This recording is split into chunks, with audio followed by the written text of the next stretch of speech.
Ceci est un livre audio autogénéré par Google. Chapitre 1.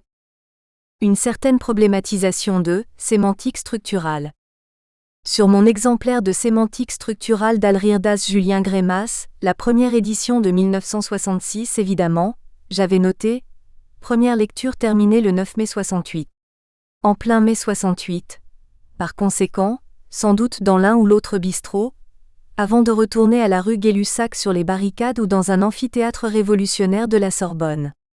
En effet, l'Institut de philosophie de l'Université de Louvain avait envoyé le jeune doctorant que j'étais à Paris pour me familiariser avec la linguistique structurale. Après un court et insatisfaisant détour par Martinet, j'avais remarqué fin septembre 67, plutôt par hasard, une affiche de l'École pratique des hautes études mentionnant le séminaire de sémantique structurale de Greimas que j'ai tout de suite fréquenté assidûment, ce qui a façonné et déterminé partiellement mais en profondeur et de façon permanente mes aspirations de chercheur. Je me rappelle comment ce livre dont le cinquantenaire de la publication a été fêté en 2016, m'était à l'époque d'une lecture pénible. Je n'aimais pas trop cette machine définitionnelle ni surtout ce style gauche sans charme littéraire. Mais j'appréciais d'emblée la solidité conceptuelle de sémantique structurale qui, en fait, a généré le projet sémiotique dont le développement au cours des 50 dernières années a continué à m'intriguer et à m'inspirer. Le philosophe du langage phénoménologue que j'étais de formation se sentait provoqué par cette conception alternative du langage enchâssé dans une sémiotique englobant toutes les régions où le sens se produit, et est perçu et vécu. D'ailleurs, si on a pu cultiver la solidarité de la sémiotique et de la phénoménologie, c'est qu'elles élaborent toutes les deux une réflexion sur les conditions premières de la saisie du sens, comme l'écrivait Greimas déjà à cette époque. Et pourtant Greimas conseille avec insistance le linguiste de ne pas replonger dans la philosophie éternelle.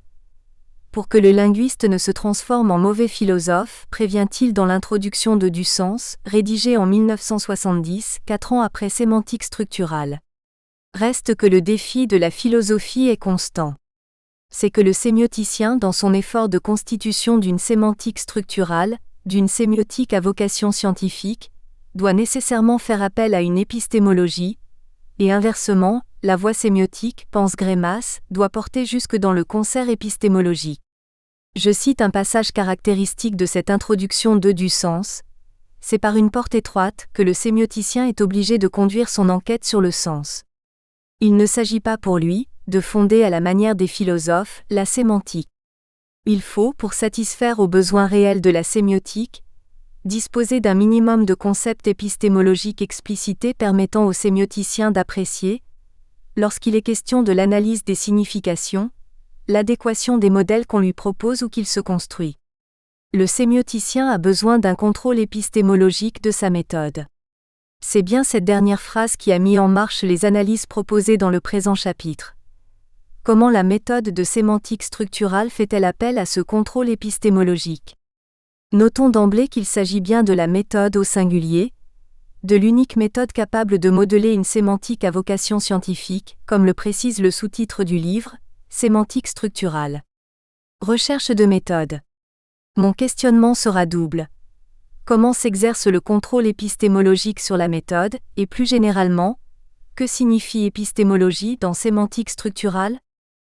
C'est en étudiant la matérialité textuelle du livre, et par une lecture paraphrasante, que je m'efforcerai d'organiser les lignes de force de la conception, souvent hésitante, que Greimas suggère à propos du statut de l'épistémologie. Il est vrai, il n'y a pas moins de 28 occurrences du terme épistémologique, épistémologie dans le livre, et 22 occurrences de méthodologique, méthodologie, méthode. Il semble donc à se laisser guider par les mirages de la statistique, que l'idée d'une épistémologie, féconde pour une sémantique à vocation scientifique, soulève même plus d'inquiétude que l'exigence contraignante de l'unique méthode. On verra pourquoi. Les 4 niveaux hiérarchiques d'une sémantique scientifique. La première section de sémantique structurale, les conditions d'une sémantique scientifique, comporte un passage qui présente en détail la manière dont une sémantique scientifique est construite en 4 niveaux hiérarchiques.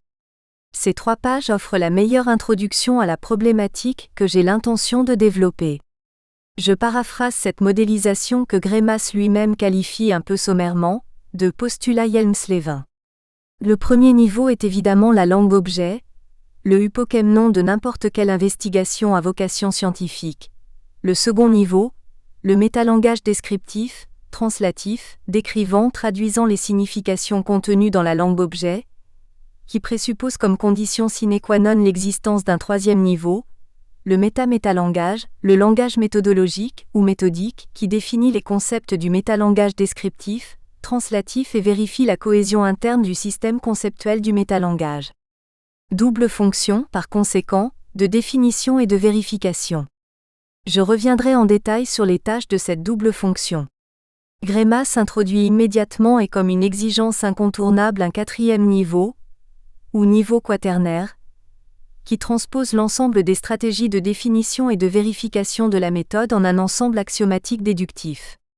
Il s'agit bien du niveau épistémologique qui possède une autonomie et des exigences spécifiques, c'est-à-dire une indépendance à l'égard du métalangage méthodique, une autonomie de contrôle, de jugement à partir dans les mots de Greimas, d'une certaine conception de la vérité, en fait d'une double vérité.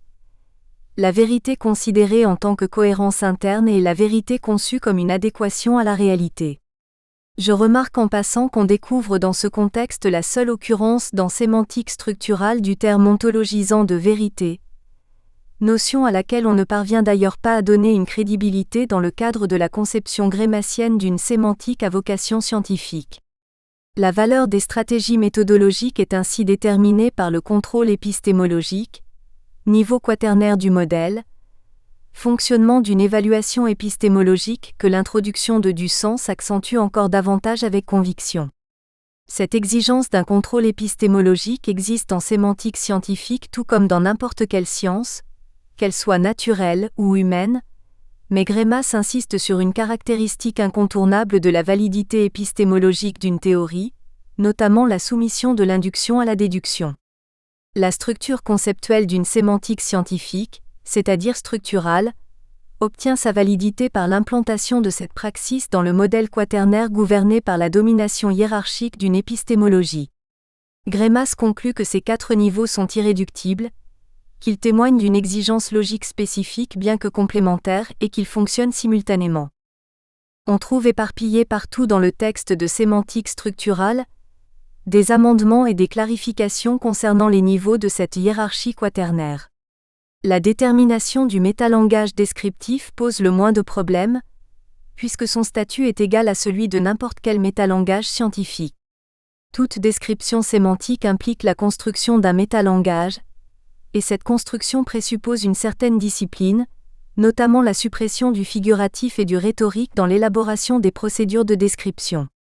De la constitution des catégories sémiques et de leurs articulations jusqu'à la mise en place du modèle actantiel, l'esquisse des procédures de description, comme la constitution du corpus et sa normalisation, les réductions simples et complexes avec les possibilités d'homologation et de génération, devraient témoigner d'une sévérité téléologique, d'une sécheresse quasi mathématique, d'un géométrisme obstiné, en fonction précisément de l'efficacité optimale de ce métalangage descriptif et de l'univocité de la terminologie conceptuelle. Que ce métalangage descriptif soit également translatif, ou pour utiliser un terme cher à Greimas, transpositif, implique tout de même l'impact d'un esprit organisant et structurant, pas la passivité purement réceptive du linguiste sémioticien mais l'inspiration, si l'on veut, d'une intelligence innovatrice et créatrice qui ne doit rien à l'introspection mais est dirigée par l'intuition de la richesse des phénomènes. L'acceptation de cette discipline s'inscrit dans une certaine éthique scientifique, comme Greimas le formule pertinemment dans quelques pages avisées. Pourtant le métalangage ne peut être arbitraire, et le sémioticien, pour la construction d'un métalangage, doit faire bon usage de sa liberté. C'est pourquoi le métalangage ne peut être totalement dissocié du langage naturel. C'est que la construction d'une sémiotique scientifique sert également à la réalisation d'une réalité sociale. La liberté de construction du linguiste sémioticien se trouve ainsi limitée par l'enchâssement social de l'objet à décrire, la langue-objet, ce qui devrait marquer le difficile équilibre des deux principes méthodiques, à première vue contradictoires, l'adéquation inductive et la cohérence déductive. Greimas propose que l'induction soit soumise à la déduction, comme on a déjà pu le noter, mais il pose avec une force égale que toute procédure de description soit fondée, en fin de compte, sur la recherche d'un compromis. Cette éthique du compromis est d'ailleurs la loi de toute discipline, à vocation scientifique. En conclusion, l'équilibre entre la construction systématisante et l'analyse descriptive, entre la cohérence et la vérification, entre la déduction et l'induction, entre la soumission et le compromis, c'est bien la méthode qui en décide. Recherche de méthode est le sous-titre de sémantique structurale. L'absence d'un catalyseur méthodologique serait regrettable, avertit Greimas, et pourtant l'installation d'un ordre méthodologique, le maniement méthodologique ne va pas de soi. Le linguiste sémioticien est sujet à des inquiétudes méthodologiques et peut même être victime de manipulations méthodologiques. Reste que le lecteur est prié d'attacher plus d'importance à la démarche méthodologique qu'à l'exactitude du détail. Énonce dangereusement mais courageusement le maître. Intéressant de noter que l'attention pour la méthode est présentée comme une réflexion méthodologique, une réflexion jamais vraiment achevée, une réflexion qui peut couvrir des perspectives et des domaines de dimensions variées. Il pourrait y avoir des effets inhibiteurs de la réflexion méthodologique qui ont alors une emprise si forte sur la praxis du linguiste sémioticien que le modèle dans sa globalité reste caduque et inutilisable. En conclusion, la sauvegarde de l'équilibre métalinguistique, qu'il soit le résultat de la soumission ou du compromis, est l'affaire essentielle de la méthode mais non l'unique. La réflexion méthodologique surveille également la procédure selon laquelle des micro-univers, c'est-à-dire des ensembles de catégories sémiques saisissables simultanément, peuvent se présenter comme des modèles immanents, en fait comme des structures du contenu rendant compte, une fois manifestées, de l'isotopie des textes. Cette surveillance est une tâche supplémentaire de la réflexion méthodologique. Greimas suggère encore un exemple de réflexion méthodologique dont la portée est à nouveau différente. Si des modèles métalinguistiques sont en compétition, il faut bien une instance qui évalue leur valeur et leur pertinence. Par exemple, un modèle métalinguistique peut être simplement transformationnel, et la démarche dans ce cas ne sera que pauvrement inductive. C'est pourquoi la réflexion méthodologique devrait subordonner tout modèle transformationnel au modèle constitutionnel qui repose sur une démarche déductive. Et parmi les modèles constitutionnels, la réflexion méthodologique va privilégier le modèle modal, comme il sera mis en œuvre en analyse actentielle et plus tard en sémiotique des modalités. Toute cette organisation comparative et évaluative est générée par la réflexion méthodologique qui, bien qu'inachevée, incomplète, inquiète et hésitante, donne à la praxis d'une sémiotique à vocation scientifique des points d'appui et une stabilité relative. Il est vrai que cette stabilité est relative parce que la réflexion méthodologique est constamment jugée et amendée par l'attitude épistémologique du linguiste sémioticien, autre syntagme du vocabulaire greimasien, ce qui fait que la réflexion méthodologique doit être soutenue par ce que Greimas qualifie de spéculation épistémologique. Une lecture approfondie de sémantique structurale m'a convaincu que le niveau quaternaire de l'architecture d'une sémiotique à vocation scientifique, le niveau épistémologique, est en effet spéculatif, dans un sens pas nécessairement négatif. Si la linguistique a connu un rayonnement méthodologique certain, écrit Greimas, gardons bien en tête que sémantique structurale est en premier lieu une recherche de méthode. Son épistémologie n'infirme ni ne confirme des propositions hypothétiques qui ne sont que, encore un mot de Greimas, la projection de nos besoins et de nos espoirs. Une telle attitude épistémologique est souvent calquée sur d'autres modèles épistémologiques empruntés dont elle n'est qu'une transposition, et Greimas cite dans ce contexte la réflexion fécondante d'un Merleau-Ponty, d'un Lévi-Strauss, d'un Lacan, d'un Barthes. De sorte que l'épistémologie sémiolinguistique dans sémantique structurale peut être considérée comme une simple particularisation de l'épistémologie qui façonne les sciences humaines en général. De toute façon, il y a un moment de choix dans n'importe quelle attitude épistémologique, un choix auquel le sémioticien tout au long de son travail de linguiste scientifique doit se soumettre, et Greimas invoque Hjelmslev qui conseille à accepter ces propositions épistémologiques avec résignation, tout en limitant les dégâts éventuels. On peut tout au plus rechercher un consensus entre linguistes sémioticiens, pour s'accorder sur la nature et la fonction du niveau épistémologique, sans que les raisons théoriques de ce choix soient explicitement élucidées. Et pourtant l'explicitation des conditions épistémologiques est qualifiée par Greimas d'essentielle pour le linguiste sémioticien. Le soubassement épistémologique offre en effet la justification de l'axiomatique définitionnelle et de la structure conceptuelle de la sémiotique à vocation scientifique. L'ordre épistémologique. Ainsi, toute théorie du langage repose sur un ensemble d'intuitions épistémologiques, et cet ensemble comporte des concepts non analysés et non analysables. Ce sont des concepts qui peuvent être versés dans ce que Greimas appelle l'inventaire épistémologique hiérarchiquement supérieur. Il ne faut pourtant pas se précipiter et alourdir cet inventaire outre mesure en évacuant n'importe quelle ignorance et n'importe quel domaine inconnu, inconnaissable même dans cette sphère épistémologique.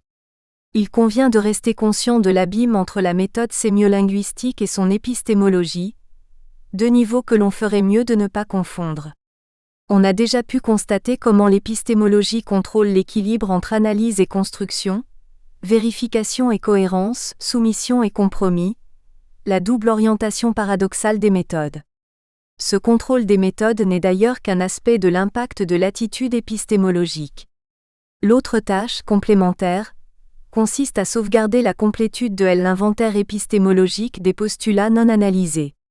Cet inventaire est passablement taxinomique et non structuré, et il se constitue à partir de résidus non analysables du raisonnement à vocation scientifique, en sémantique structurale.